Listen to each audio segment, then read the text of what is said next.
डर तो बस चेक करने के लिए कहा था कि तुम सच में मेरे साथ कितना दूर आ सकते हो। गिफ्ट खोलकर देखा तो उसमें एक छोटा सा कंपास था और पीछे लिखा था, तुम्हारे साथ हर रास्ता सही लगता है। हम होटल लौटे। मैं सोच रहा था ये ट्रिप बस एक यादगार रोमांस की तरह खत्म होगी, लेकिन अगले दिन चेकआउट करते समय रिसेप्शनिस्ट ने चुपके से कहा, कल रात आप जिस कमरे में ठहरे थे उसमें पिछले हफ्ते से कोई ठहर नहीं रहा था, क्योंकि वहाँ अजीब आवाज़ें आती हैं। मैंने पल्लवी मैम की तरफ देखा।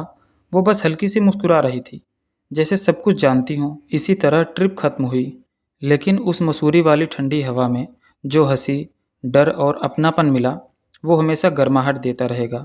खुली खिड़की में धूप सीधा चेहरे पर पड़ी तो आंखें खुली। पल्लवी मैम पहले से ही तैयार थी, बाल खुले हुए, जैकेट पहनी हुई और हाथ में कॉफ़ी का कप। सुबह सुबह इतनी एनर्जी, मैंने उनसे पूछा। वो हंसते हुए बोली, आज तुम्हें मसूरी का असली एडवेंचर दिखाना है। हम बाइक लेकर पहाड़ की दूसरी तरफ रास्ते पर निकल पड़े।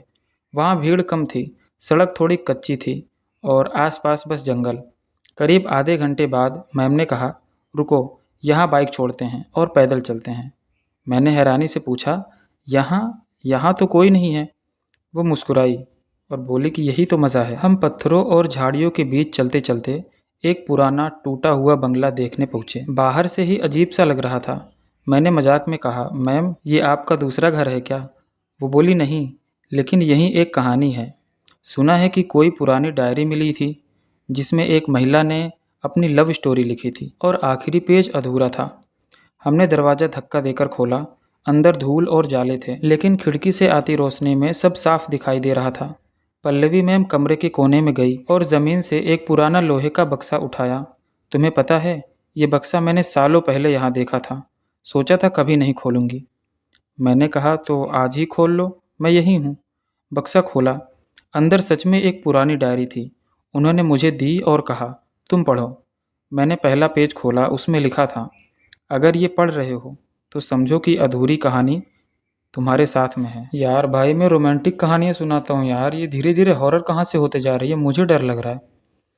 मेरे रोंगटे खड़े हो रहे हैं यार इस कहानी को रिकॉर्ड करते समय। चलो कहानी को आगे बढ़ाते हैं। अचानक बाहर से तेज़ हवा चली। खिड़की धमाक से बंद हुई।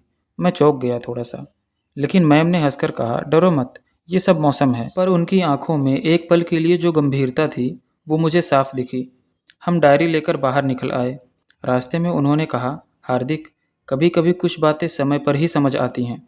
शायद ये जगह और ये कहानी भी हमें कुछ सिखाने आई है। होटल लौटकर उन्होंने डायरी अपने बैग में रख दी। मैंने पूछा, अब इसे पढ़ेंगे कब? वो बोली, जब मैं कहूँ तब। रात को डिनर के बाद वो बालकनी में खड़ी थी, चुपचाप पहाड़ों की ओर देख रही थी।